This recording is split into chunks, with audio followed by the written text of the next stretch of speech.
Santiago 2. Hermanos míos, que vuestra fe en nuestro glorioso Señor Jesucristo sea sin acepción de personas. Porque si en vuestra congregación entra un hombre con anillo de oro y ropa espléndida, y también entra un pobre con vestido andrajoso, y miráis con agrado al que trae la ropa espléndida y le decís, siéntate tú aquí, en buen lugar, y decís al pobre, quédate tú allí de pie, o siéntate aquí en el suelo. ¿No hacéis distinciones entre vosotros mismos y venís a ser jueces con malos pensamientos? Hermanos míos amados, oíd. ¿No ha elegido Dios a los pobres de este mundo para que sean ricos en fe y herederos del reino que ha prometido a los que le aman? Pero vosotros habéis afrentado al pobre. ¿No os oprimen los ricos y no son ellos los mismos que os arrastran a los tribunales? ¿No blasfeman ellos el buen nombre que fue invocado sobre vosotros? Si en verdad cumplís la ley suprema, conforme a la Escritura, amarás a tu prójimo como a ti mismo. Bien hacéis. Pero si hacéis acepción de personas, cometéis pecado, y quedáis convictos por la ley como transgresores. Porque cualquiera que guarde toda la ley, pero ofenda en un punto, se hace culpable de todos. Porque el que dijo, no cometerás adulterio, también ha dicho, no matarás. Ahora bien, si no cometes adulterio, pero matas, ya te has hecho transgresor de la ley. Así hablad y así haced, como los que habéis de ser juzgados por la ley de la libertad. Porque juicio sin misericordia se hará con aquel que no haga misericordia, y la misericordia triunfa sobre el juicio. La última vez que vimos el libro de Santiago, en capítulo 1, había cosas interesantes que él nos empezaba diciendo. Por ejemplo, el versículo 8 dice, el hombre de doble ánimo es inconstante en todos sus caminos. Primer punto, ¿qué es doble ánimo? Un día piensa una cosa, otro día piensa otra cosa, otro día piensa otra cosa. Nunca está firme en lo que cree. Entonces, ¿qué dice acá? Es inconstante en todos sus caminos, nunca decide. En 21 dice, por lo cual, desechando toda inmundicia y abundancia de malicia, recibid con mansedumbre la palabra implantada, la cual puede salvar vuestras almas. Fíjense que así dice ahí. Primero, no ser de doble ánimo. Vas a decir la doble ánimo, cada rato de cambiar de pensamiento. Te han de gustar pea, te andan de gustar y cuando han de gustar, cuando no. Segundo, por lo cual desechando toda inmundicia, para que vos no seas de doble ánimo, emomboan hablando baleya. Inmundicia y abundancia de malicia, ese malicia quiere decir mal pensamiento. Cada rato donde pensaba ahí, lo mitare. Pensaba ahí, no, me ya por ahí, ya por ahí. No, pea cada rato. Eso ocurre generalmente, ¿no? Nosotros constantemente. Entonces, mi aña momboana.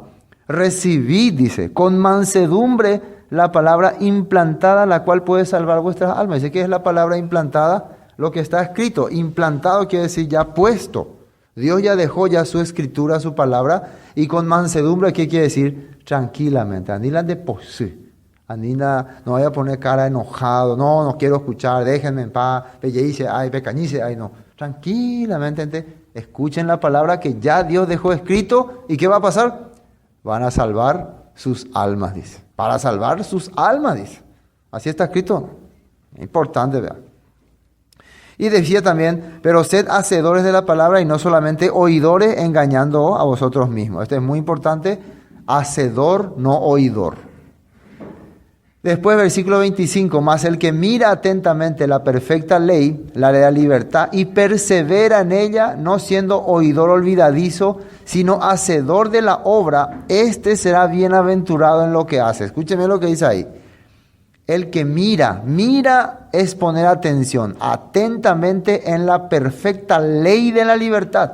¿Cuál sería la ley de la libertad? Ya hemos visto la vez pasada, la que está escrito en la Biblia, la palabra implantada, lo que Dios ya nos dejó. ¿Por qué es de la libertad? Porque haciendo las leyes de Dios, yo me libro del mundo, me libro de las tentaciones del mundo, me libro de los pecados del mundo. Puedo decir que soy libre entonces. Por eso es ley de la libertad.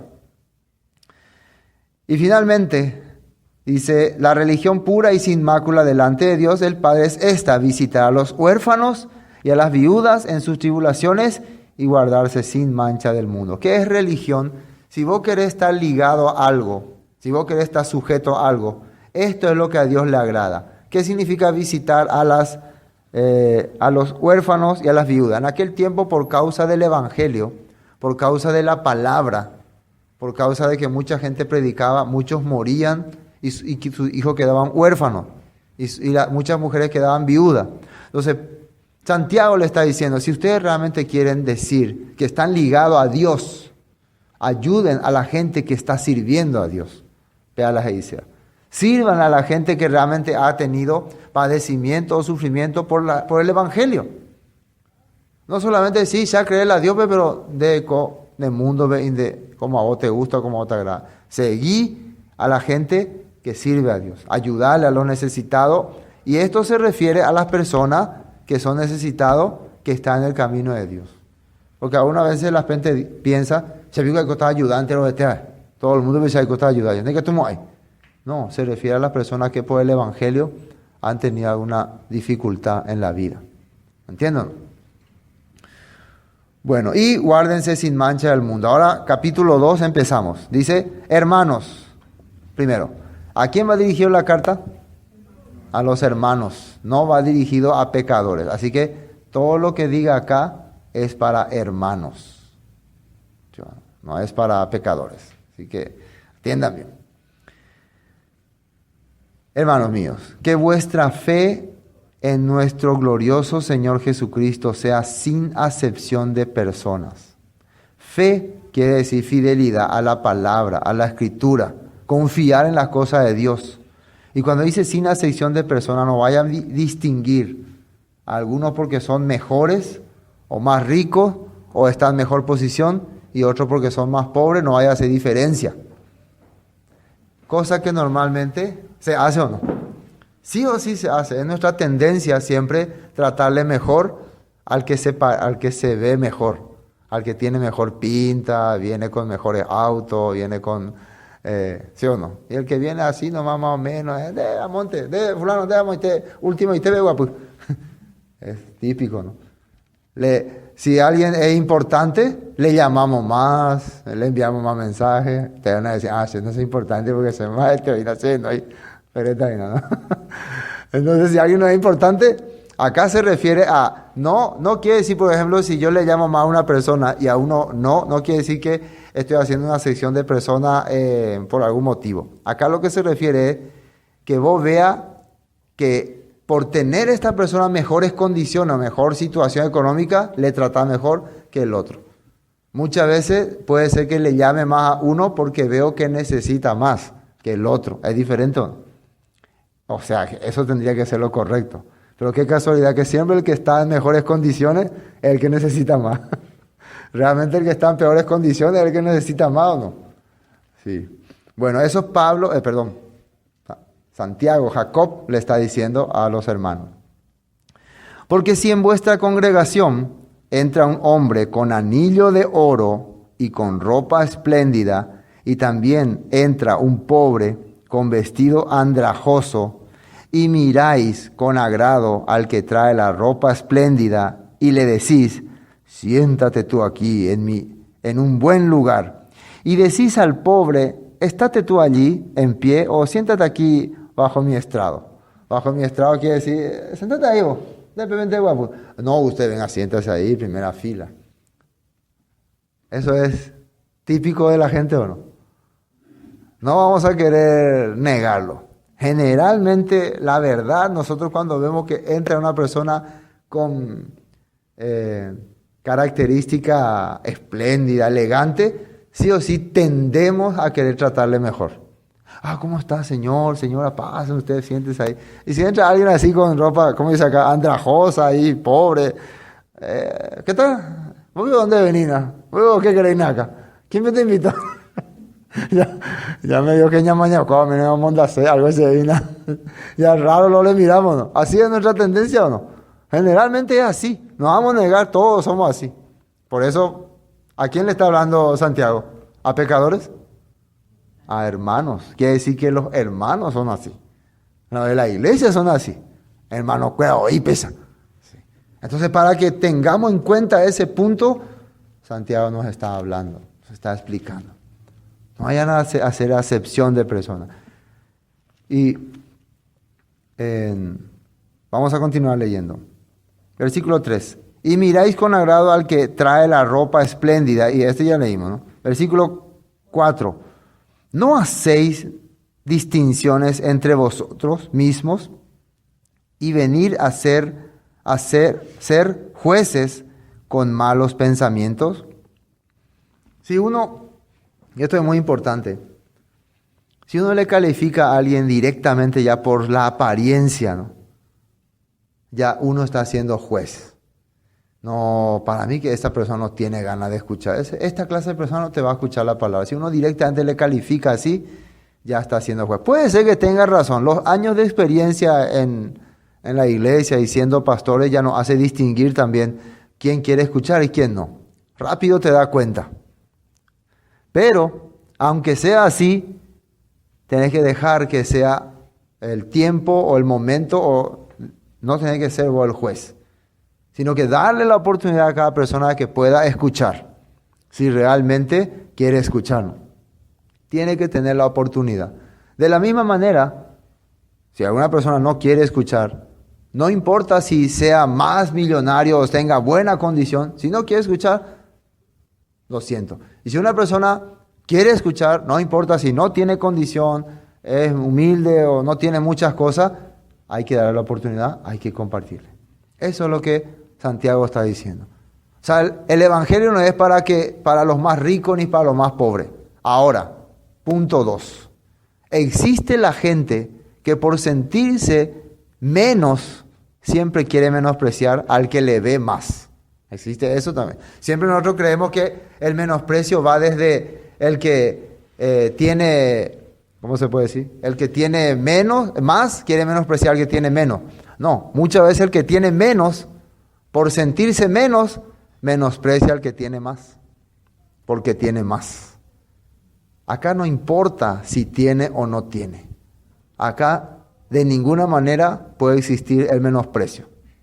O sea que yo no puedo decir, ya esto porque tienen plata y tienen auto, se les trata mejor. Al hablar yo así, yo le estoy menospreciando a esa persona, ¿saben? Al mencionar yo esa cosa, al sentirme mal, supongamos que acá la mayoría lo somos software, así que nuestra onda es ser software.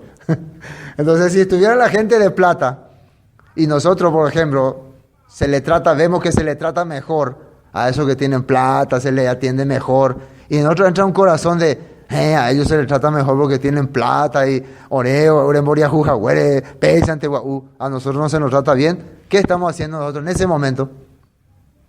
Estamos menospreciándole a esas personas. Estamos creyendo que esos son personas menos por ser, que porque se le tiene plata no se le está tratando mejor. Eso también está mal. Eso también muchas veces confunde a muchas personas. No tiene que ser así. Ni lo uno ni lo otro. Ni porque tiene mejores plata se le tiene que menospreciar, ni porque no tiene nada se le tiene que menospreciar. Delante de Dios todos son iguales. ¿Está bien? Entonces, si nosotros ya hacemos juicio ante las personas, estamos siendo culpables. No tenemos que actuar así. Lo único que tiene que hacer diferencia entre uno y lo otro es nuestro comportamiento. Aunque yo no tenga plata, no tenga dinero, mi comportamiento tiene que hacer la diferencia. Mi educación, mi respeto hacia la persona, eso sí tiene que verse como diferente. Si hay una persona que anda con mucha plata, mucho dinero, pero es maleducado, grosero, falta de respeto, entonces sí hay que decir las cosas. Mira, señor, señora, vos estás faltando al respeto, vos estás siendo maleducado, no importa toda la plata que tenés, pues tenés que tener educación y respeto. De la misma manera, una persona, por ser software, por ser más pobre, puede pensar que puede gritar y decir todo lo que quiera, tampoco no sirve. ¿Me entienden? Eso es muy importante entender en la iglesia. Bueno. 5. Hermanos míos, amados, oíd, ¿no ha elegido Dios a los pobres de este mundo para que sean ricos en fe y herederos en el reino que ha prometido a los que le aman? Fíjense lo que es Santiago, siempre digo Pablo, está diciendo. Dios eligió a los pobres de este mundo. Dice. Bueno, la pregunta. Cuando yo leo la carta de Santiago, supongamos que yo sea un magnate, que tengo un montón de empresas tipo Carter, ¿no? Y esté leyendo esto. Hermanos míos, ¿no ha elegido Dios a los pobres de este mundo? ¿Qué yo voy a entender? Sí, Dios no se elegí. ¿Sí o no? Generalmente si yo soy rico o tengo mucho dinero y veo esto que Santiago está diciendo, voy a pensar que Dios le eligió a los pobres. ¿Y qué es lo que Santiago está queriendo decir cuando habla de pobre? ¿A qué se refiere?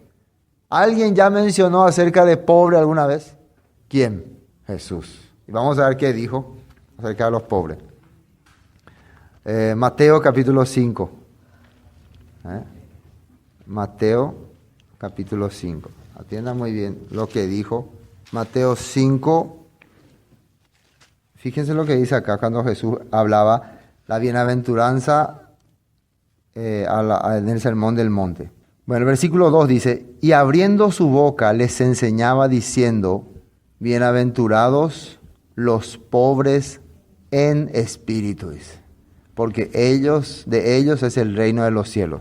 Si vemos acá, sin cortar ahí nomás vamos a tener, acá Santiago está diciendo, hermanos míos, amados, oíd, ¿no ha elegido Dios a los pobres de este mundo para que sean ricos en fe y herederos en el reino de los cielos, que ha prometido a los que le aman? ¿Se dan cuenta que está haciendo la misma cosa?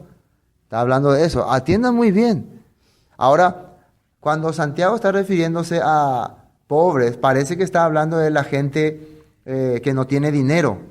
Parece, ¿no? Pero claro que no. Porque puede venir una persona que sea pobre, no tiene dinero, pero en su mente no le interesa nada de Dios. ¿Entiendo, no? Lo que Santiago está haciendo entender que no le califique a la persona por el dinero, por la apariencia que tiene o por la apariencia que no tiene, sino califique por el corazón que tiene. Y sabiendo la promesa que dio ya nuestro maestro, que dijo, ¿quién era dichoso y bienaventurado? Acá dice, los pobres en espíritu, porque de ellos es el reino de los cielos. ¿Y quién eran pobres en espíritu? ¿Qué era pobreza espiritual?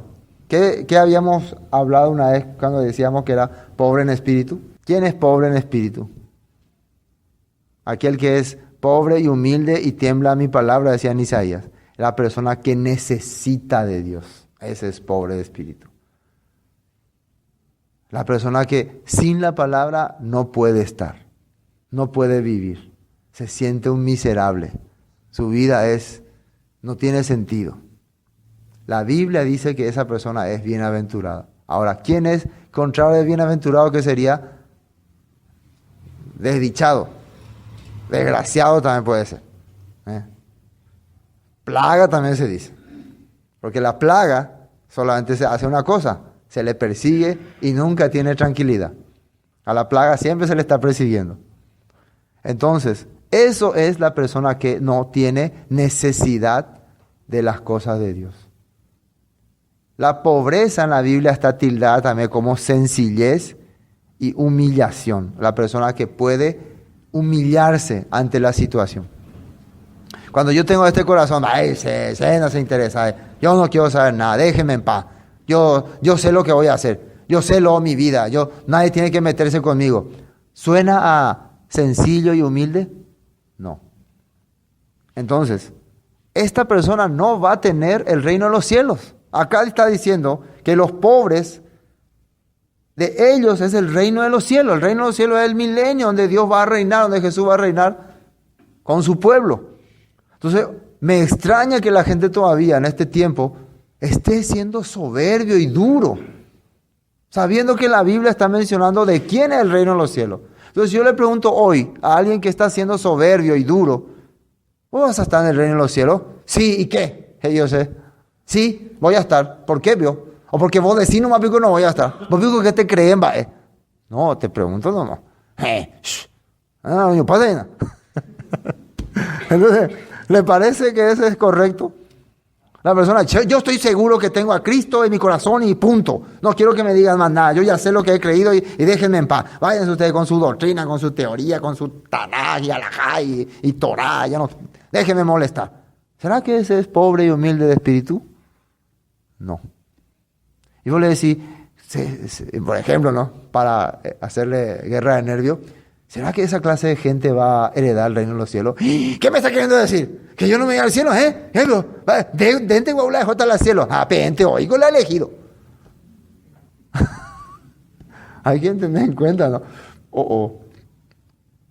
¿A qué se está refiriendo cuando habla de pobre? Humillar, sencillez y deseo de conocer. Bueno, volvamos a Santiago. Entonces, el mismo Jesús había hablado acerca de esto. Entonces, Santiago está confirmando. Volvamos 5. Hermanos míos, oíd, ¿no ha elegido Dios a los pobres de este mundo? ¿Qué clase de pobres se refiere? Las personas que sufren y quieren aprender las cosas de Dios. Para que sean ricos en fe. ¿Qué es ricos en fe? ¿Qué es fe? Emuná, fidelidad a la Escritura. ¿Cómo era que tradujimos emuná en pictográfico de hebreo? Fuerza que corre con autoridad, da vida y alaba a Dios. Así se traduce emuná, o sea, en hebreo pictográfico, en hebreo dibujito. No sé, un día le voy a mostrar cómo es el hebreo dibujito. El hebreo dibujito es la cabeza de un buey que representa la fuerza, unas olas que representa que corre, una fuerza que corre, un bastón o una vara que representa autoridad, una semilla, ¿no?, que representa vida, y un hombre alabando a Dios, que representa eso, alabando a Dios. Entonces, que el que tiene fe, ¿qué es lo que tiene? Tiene lo siguiente: tiene fuerza que corre con autoridad para dar vida y alabar a Dios. Eso tiene el que tiene fe. Eso gana el que es pobre en este mundo. Claro, como vos no tenés en qué estar metiéndote, en qué estar preocupándote toda la vida, te preocupás en las cosas de Dios. Te preocupás en tener la fuerza de Dios. A eso se refiere. Y lo característico siempre fue que la persona que no tenía muchos bienes materiales en este mundo, no le quedaba otra que dedicarse a Dios, ¿no? ¿Se acuerdan del rico y Lázaro? ¿Por qué el rico no podía pensar en las cosas de Dios? Porque tenía demasiadas cosas, demasiados bienes. Y se divertía y aprovechaba y usaba sus bienes. ¿Qué le dijo Abraham cuando estaba él en el lugar de tormento? Acuérdate que recibiste tus bienes mientras vivía en la tierra, y Lázaro también sus males. ¿Qué quiere decir? Lázaro en la tierra no recibió nada bueno. Lo único que recibió fue la fe de Abraham, la fe de estar en el seno de Abraham. ¿Qué fue que le dijo Abraham al rico, si su hermano, para que no vengan a este lugar de tormento, qué le dijo que haga? A Moisés y a los profetas tienen, óiganlos. Escuchen a Moisés y a los profetas y van a ser ricos en fe. Porque ahora ellos se quedaron ricos en dinero gracias a tu fortuna. En el programa ese sale, ahora somos ricos. Sí, son ricos en fortuna, pero son miserables en la fe. ¿Me entienden? Bueno, para que sean ricos en fe, dicen. Y herederos del reino que ha prometido a los que le aman. Pero vosotros habéis afrentado al pobre, no os oprimen los ricos, y no son ellos los mismos que os arrastran a tribunales. ¿No blasfeman ellos el buen nombre que fue invocado sobre vosotros? Si en verdad cumplís la ley real, conforme a la Escritura, amarás a tu prójimo como a ti mismo, bien hacéis. ¿Por qué está hablando de eso? Y esto vamos a aclarar. En el tiempo de que la iglesia empezó a crecer entre los gentiles, ocurrió un fenómeno. Primero fueron los judíos los que escuchaban la palabra de Dios. Para los griegos, el judaísmo era una religión tipo muy absurda, muy tonta. Era como ser tonto. Ser judío era un ser tonto. ¿Por qué? ¿Cómo era la vida de los griegos? Ellos tenían muchas mujeres, tomaban, se emborrachaban, usaban la filosofía, la metanoia, la metafísica, todo era abstracto para ellos. Era todo científico, la ciencia. Entonces escuchar acerca de un Dios que les liberó de Egipto y que abrió el mar, ay, qué cuentos ustedes creen en esos cuentos. Y peor todavía era creer en Jesús, que resucitó de los muertos. Eso era como ser tonto. O sea, creer en el judaísmo, creer en la Torá o creer en Jesús era para los griegos la religión más tonta que había. Pero ¿qué pasó? Había muchos griegos que empezaban a creer también. ¿Qué les parece?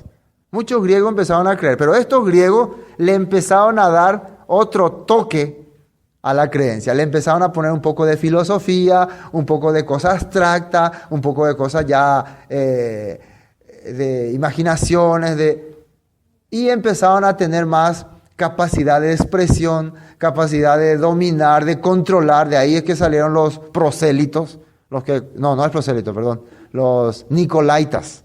¿Quiénes son los nicolaitas? Los que controlan al pueblo. Upei no sé. Entonces poco a poco se iba llenando la iglesia de griegos y los judíos iban quedando fuera. Y los judíos entonces veían que los griegos también tenían, ¿qué cosa? Plata, y daban, y construían, edificaban, y hacían cosas grandes. Entonces empezaron ellos a tener toda la autoridad. ¿Sabían? Le empezaron a dar la autoridad a los griegos. ¿Y qué pasó? La iglesia empezó a convertirse en una iglesia filosófica. Ya hacen estudios químicos y científicos de la palabra. Cuando la palabra es simple, cree y haz.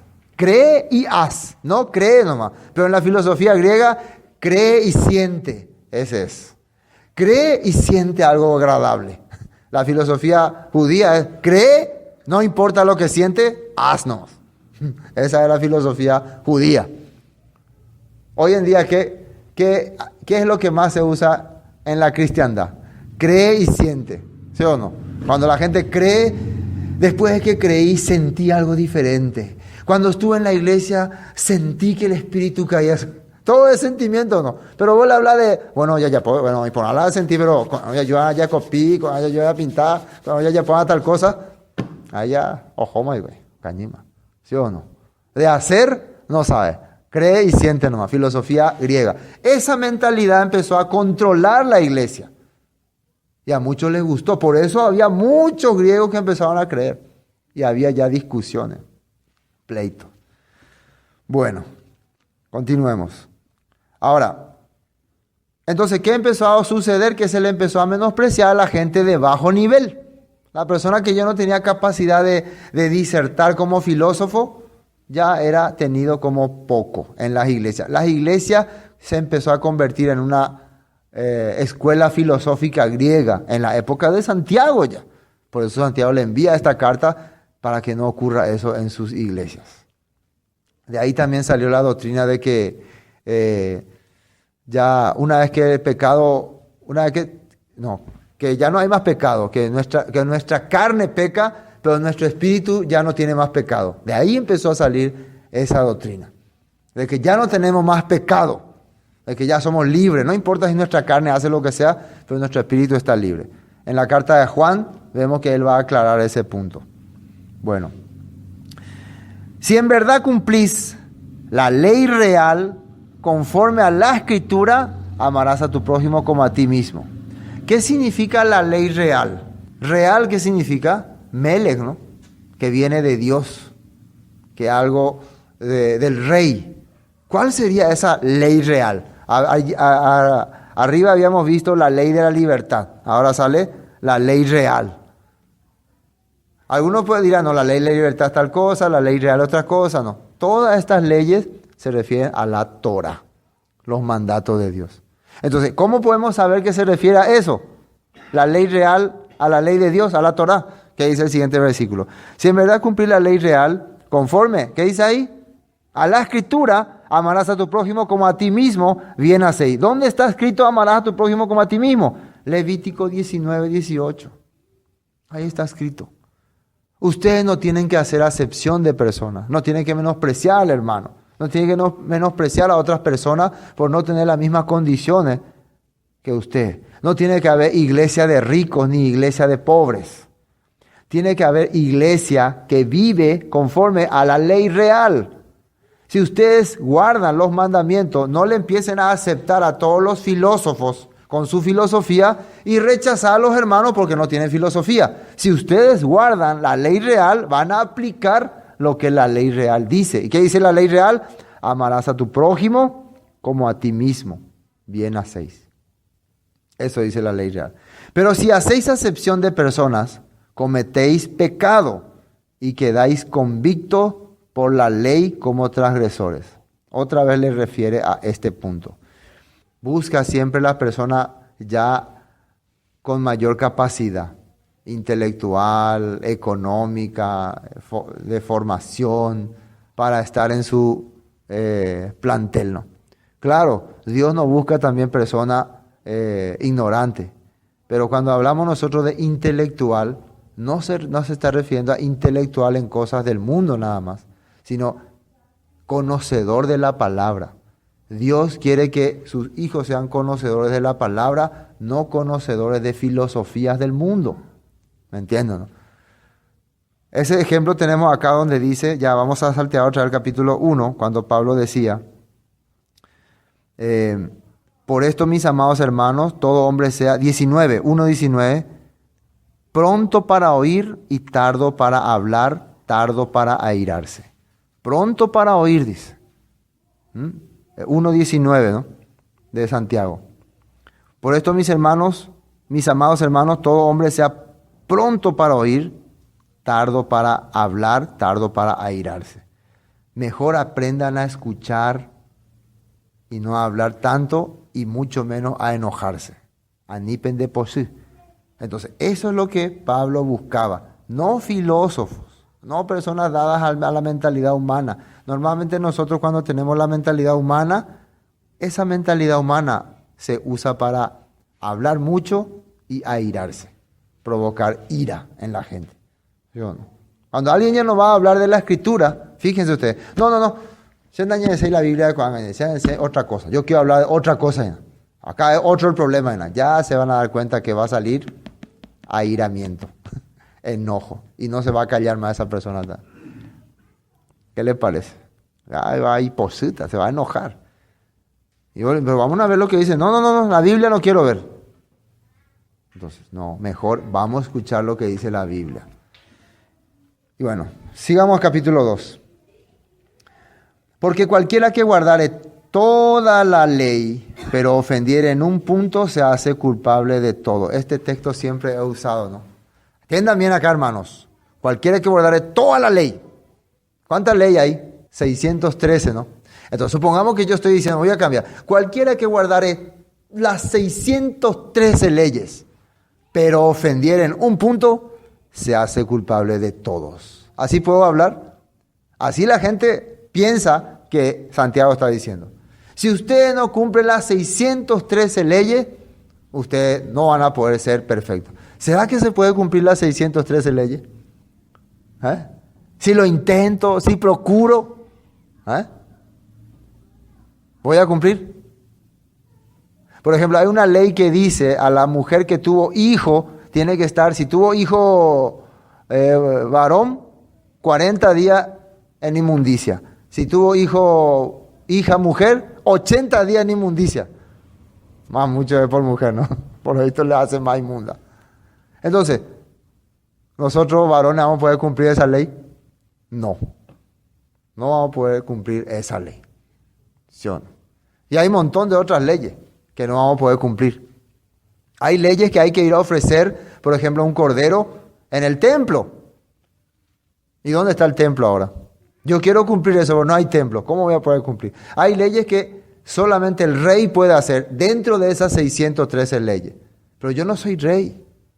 Por lo menos no soy nombrado en Israel. Y hay leyes que eran para esa época, para ese tiempo. Pero yo no estoy en ese tiempo ni en esa época. Hay leyes para esclavos. Pero yo no soy esclavo. Hay leyes exclusivamente para hombres. Entonces, pero la mujer no la puede cumplir. Hay leyes exclusivamente para mujeres. Entonces los hombres no la pueden cumplir. Hay leyes para sacerdotes, para levitas. ¿Qué le parece? Entonces, ¿se puede cumplir las 613 leyes completo? No. Entonces, ¿a qué se está refiriendo Santiago? Y vamos a ver a qué se está refiriendo. Y esto sí, que no quede, ¿será que era de eso lo que hablaba Santiago? Vamos a confirmar. Para que nunca más nadie nos saque este texto para decirnos que así dice. Pero cualquiera que guardare toda la Torá, pero ofendiere en un punto, se hace culpable de todo. Porque el que dijo, no cometerás adulterio, también dijo, no matarás. Ahora bien, si no cometes adulterio, pero matas, ya te has hecho transgresor de la ley. ¿Dónde está escrito no cometerás adulterio? Éxodo capítulo 20, versículo 14, Deuteronomio 5, versículo 18. ¿Eso qué es? Los 10 mandamientos. Entonces, cuando Santiago se está refiriendo a cualquiera que guarde toda la ley, pero ofendiere un punto, ¿a qué se está refiriendo? ¿A las 613 leyes completa que está o a los 10 mandamientos? Ahora, ¿qué es en los 10 mandamientos lo que le es más difícil, creen ustedes, a la gente cumplir? ¿A partir de qué ley creen ustedes que le es más difícil cumplir? De entrada, lo del número 1. Amarás al Señor tu Dios con todo tu corazón. No tendrás dioses ajenos delante. Porque todo tu corazón implica que no tenga ningún pensamiento hacia ninguna cosa. Entonces, cuando la Biblia habla de amarás a Dios todo tu corazón, y de entrada esa persona dice, yo no puedo. ¿Qué quiere decir entonces? ¿Qué quiere decir entonces? El primer mandamiento, que es amar a Dios o tenerle a Dios en primer lugar, no puedo hacer. ¿Cómo puedo continuar después? ¿Los demás sí voy a poder? No. Entonces, ¿qué significa amarle a Dios sobre todas las cosas? Quiere decir que primero yo voy a aprender, vivir y aplicar lo que Él me diga. Amar, ¿qué quiere decir? Vivir. Entonces, cuando uno dice amarás, quiere decir igual que vivirás. Entonces, cuando yo digo no puedo, quiere decir que no quiero vivir así. Porque mi estilo de vida es diferente. Yo vivo de otra forma. Entonces, como me gusta vivir de otra forma, entonces esa palabra de con todo mi corazón, toda mi alma, toda mi fuerza, ya me pesa. Ese es el primer problema. Bueno, entonces, pero la mayoría de la gente, pregúntenle, ¿usted ama a Dios? ¿Qué le va a responder? Claro, sí. ¿Por qué cree que vengo a la iglesia? Yo todo el día oro a Dios. Nunca le va a decir que le odia a Dios. Nunca, no creo. Tal vez le diga, no puedo vivir todo lo que Dios dice, pero le amo a Dios. Entonces Dios no está diciéndolo, vive todo lo que yo digo. Ámame nomás. ¿Y qué quiere decir ámame? Camina como yo digo. Esa es la diferencia, ¿no? Entonces yo digo, yo le amo a Dios, pero no puedo caminar como Él dice. ¿Es correcto? No es correcto. Ahora, otra vez, la ley de Dios empieza con cree y haz. La filosofía griega es cree y siente. ¿Qué es el problema de las personas? Si yo creo todas las cosas de Dios, pero no siento ganas de hacerlo. No me nace. ¿Sienten eso? No me viene. Pero creo. Entonces, ¿en dónde está? Filosofía griega. Ya han entrado los griegos en su corazón. No importa si no sientes, sino solamente haz. Porque cuando Dios dice que haz esto, quiere decir que esto es lo correcto. Después dice, pero miren lo que trata de explicar acá Santiago. Porque el que dijo, no cometerás adulterio, también ha dicho, no matarás. Ahora bien, si no cometes adulterio, pero matas, ya te ha hecho transgresor de la ley. Una pregunta. No cometo adulterio, pero mato, dice. Yo siempre me preguntaba, ¿qué es más difícil? No cometer adulterio es más fácil, pero matar es un poco difícil, ¿no? Pero acá está haciendo entender que una persona no comete adulterio, pero por lo menos yo no cometo adulterio, mato nomás. ¿Sabe que alguien va a poder hablar así? Se conda adulterar, puedo yucar, ciertamente puedo andar adulterar. ¿Quién puede hablar así? A menos que podamos entender a qué se refiere cuando está hablando de matas. Si vemos el contexto de arriba, ¿de qué estábamos hablando? ¿De qué cosa empezamos hablando? De menospreciar a la persona, de tener en poco a uno porque es pobre, de hacer acepción de persona. Estábamos hablando de tenerle en poco al prójimo. ¿Qué se refiere la Biblia y con la explicación que dio Jesús en Mateo 5 a cuando dice matar? ¿A qué se refiere? Odio, rencor, daeshasei. No quiero ni verle a esa persona. No puedo ni verle. No puedo ni escuchar su voz. Algunos decían, ¿no? ¿Y por qué no hablamos con fulano? Me enojé. No quiero. No. ¿Qué está haciendo vos? Está matando. Así está escrito en San Mateo 5, ¿no?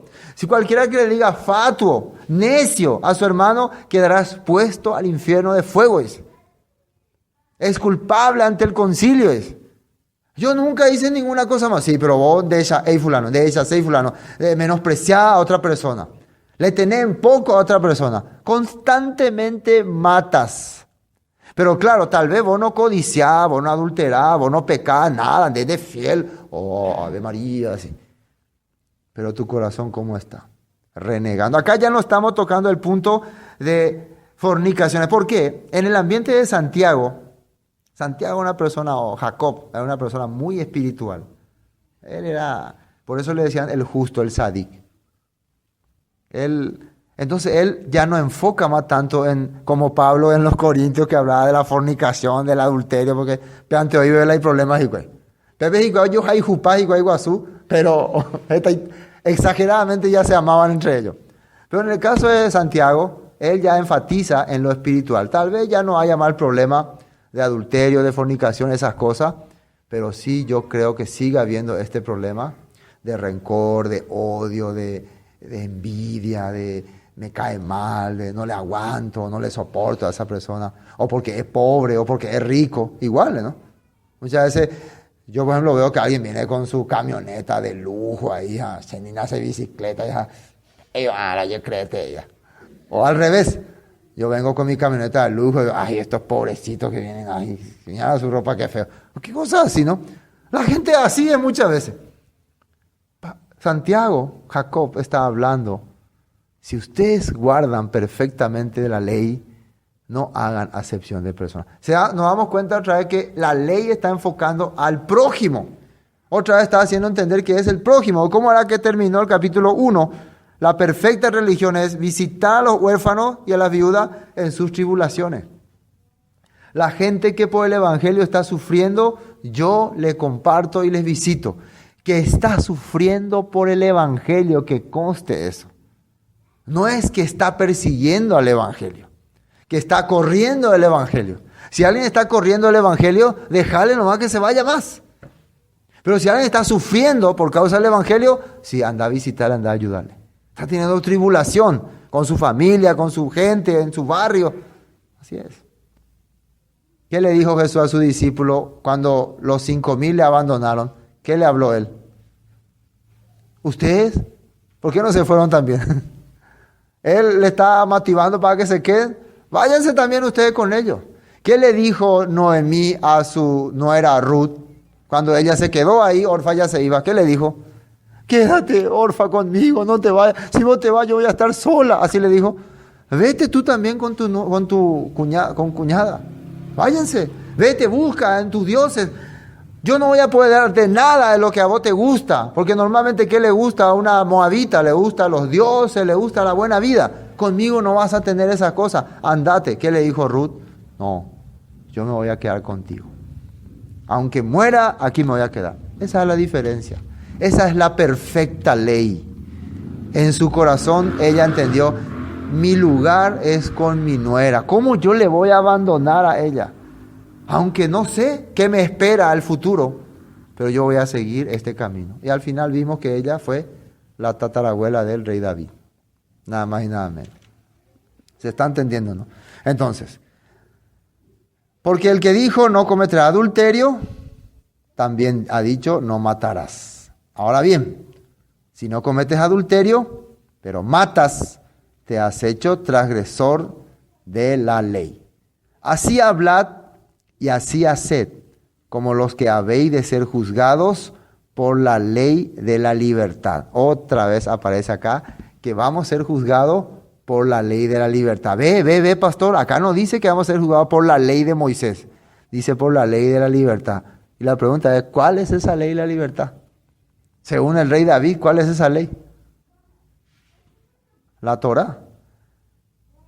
Y para entender que Santiago está hablando de la Torá, vamos a ver unos textos que usó Jesús en Juan capítulo 5 primero. Juan capítulo 5, versículo 24. Entiendan bien. Vamos a ver cuál es la ley de la libertad según Yahshua. 5:24. De cierto os digo, el que oye mi palabra y cree al que me envió, tiene vida eterna y no vendrá a condenación, mas ha pasado de muerte a vida. Según San Juan, el que oye mi palabra y cree al que me envió. La palabra que Yeshua explicaba era lo que su Padre le envió. Tiene vida eterna y ha pasado, no vendrá a condenación, mas ha pasado de muerte a vida, dice. Bueno, ahora el versículo 37. También el Padre que me envió ha dado testimonio de mí. Nunca habéis oído su voz, ni habéis visto su aspecto, ni tenéis su palabra morando en vosotros, porque a quien Él envió, vosotros no creéis. Y acá una pregunta, esto le está diciendo a los judíos. Ustedes nunca le vieron, ni escucharon su voz, ni vieron su rostro. Y peor aún, ni tienen su palabra morando en ustedes. Decirle a un judío esto, ¿no es un poco terrible? ¿Qué? Está diciendo que nosotros tenemos, nosotros somos desde 8 años estudiamos la Torah. Y la pregunta es, aquí mucha gente dice, no, ahí Jesús se está refiriendo a la palabra que él predicaba, no a la Torah. Y fíjense que para saber que no era así, miren lo que Jesús le dice. Para que ustedes se den cuenta que la palabra que Jesús se refiere es la Torah, miren lo que le dice el 39. Escudriñad las Escrituras, porque a vosotros os parece que en ellas tenéis la vida eterna y ellas son las que dan testimonio de mí. Escudriñad quiere decir investiguen, busquen, lean y van a ver que ahí estoy yo, que ahí estoy siempre. Nunca han leído. ¿Y cuáles son las Escrituras? Santiago, Romanos, Gálatas. ¿Cuáles son las Escrituras? La Torá, el Tanat y los Salmos. ¿Se entiende, no? Versículo 45. Miren lo que dice. No penséis que voy a acusaros delante del Padre. Hay quien os acusa, Moisés, en quien tenéis vuestra esperanza. Yeshua está diciendo, yo no les voy a acusar a ustedes. ¿Quién les va a acusar? Moisés, en quien ustedes dicen, nosotros creemos en Moisés. Hoy nosotros podemos cambiar. Ese Jesucristo, que la mayoría de los cristianos dicen que es su Salvador, va a ser el que le va a acusar. ¿Por qué? Ustedes no creyeron en mi palabra. ¿Y eso está escrito en San Mateo 7 o no? En aquel día muchos me dirán, Señor, Señor, en tu nombre profetizamos, en tu nombre hicimos muchas cosas. Entonces yo le diré, nunca os conocí, apartados de mí, hacedores de maldad. Ahora, a estos judíos, ¿quién le va a acusar? Moisés. ¿Por qué? Porque ellos decían que creían en Moisés, que obedecían a Moisés, que seguían a Moisés, pero no estaban haciendo lo que Moisés dijo que estaba escrito. Ellos interpretaron las enseñanzas de Moisés. Lo mismo están haciendo muchos en el cristianismo, interpretan a su manera lo que Jesús dijo y hizo y están así enseñando a las personas, diciendo que son seguidores de Jesús. Versículo 46, porque si creyereis a Moisés, me creeríais a mí, porque de mí escribió él. Pero si no creéis a sus escritos, ¿cómo creeréis a mis palabras? Si no podemos creer a Moisés, tampoco vamos a creer en Jesús. ¿Qué le dijo Abraham al rico? A Moisés y a los profetas tiene, óiganlos. ¿Es claro la Biblia o no? Entonces, ¿será que Santiago, Jacob, estaba hablando de otra ley de la libertad? Se está refiriendo a estas palabras, a esto que escribió Moisés. Moisés escribió la Torá de la libertad para que seamos libres. Hay un texto más aquí en San Juan 12, 47. 12:47. Atiendan bien. Al que oye mis palabras y no las guarda, yo no le juzgo, porque no he venido a juzgar al mundo, sino a salvar al mundo. Ahora, ¿cómo Jesús vino a salvar al mundo? Primero, derramando su vida, su sangre y dando su vida por nosotros. ¿Sí o no? Esa era la primera manera que tenía que hacer. ¿Por qué? Al morir por nosotros pagaba el precio que había contra nosotros. Y otra cosa que hizo más él, solamente vino a morir. ¿Qué hizo más? Antes de morir, ¿qué hizo él? Dejó su palabra, transmitió su palabra, enseñó su palabra. ¿Qué hizo Dios después de haber liberado a los israelitas de Egipto? ¿Qué les dio? Su palabra. ¿Por qué murieron ellos en el desierto? Rechazaron la palabra. Yo no le juzgo a ustedes, dice. Yo no he venido a juzgar, sino a salvar. ¿Moisés para qué vino? ¿Para qué fue enviado a Egipto? Para salvar a los israelitas. ¿Por qué murieron los israelitas? ¿Porque no creyeron a Moisés? ¿Moisés le mató? No, porque no creyeron a la palabra. Miren lo que dice acá. 48. El que me rechaza, y atiendan bien, me rechaza, dice, y no recibe mis palabras, tiene quien le juzgue. La palabra que ha hablado, ella le juzgará en el día postrero. El día del juicio final. Todo lo que estaba hablando Jesús va a ser lo que nos va a juzgar. ¿Y él de dónde habló? Acá dice, porque yo no he venido por mi propia cuenta. El Padre que me envió, Él me dio mandamiento de lo que he de decir y de lo que he de hablar. Y sé que su mandamiento es, que dice ahí, vida eterna. Así pues lo que yo hablo, lo hablo como el Padre me lo ha dicho. ¿Cómo yo puedo saber si lo que Jesús habla es lo que el Padre ha dicho? Por eso Él dejó escrito, profeta os levantará el Señor como a mí. A Él oiréis, Deuteronomio 18, 18. Profeta les va a levantar, como a mí. ¿Está bien claro? Bueno, terminemos Santiago 2. Esta primera parte. Versículo 12 dice, así hablad y así haced, como los que habéis de ser juzgados por la ley de la libertad. ¿Se entiende entonces ahora por qué vamos a ser juzgados? Dice que la palabra que he hablado, ella os juzgará en el día postrero. Entonces nosotros tenemos que estar enfocándonos que esa es la ley, la Torá de la libertad, como sale en Salmos 119, 43. Andaré en tu ley y tendré libertad para siempre. Algo así dice. Porque juicio sin misericordia se hará con aquel que no hiciere misericordia. Y la misericordia triunfa sobre el juicio. ¿Qué es misericordia? Darle oportunidad a otra persona. Nosotros al compartir la palabra, al hablarle a la gente, le estamos dando la oportunidad, ¿no? Le estamos dando otra oportunidad. Pero si nosotros prohibimos, no, ustedes no entren más acá afuera, solamente otra, no. Por eso nosotros permitimos que cada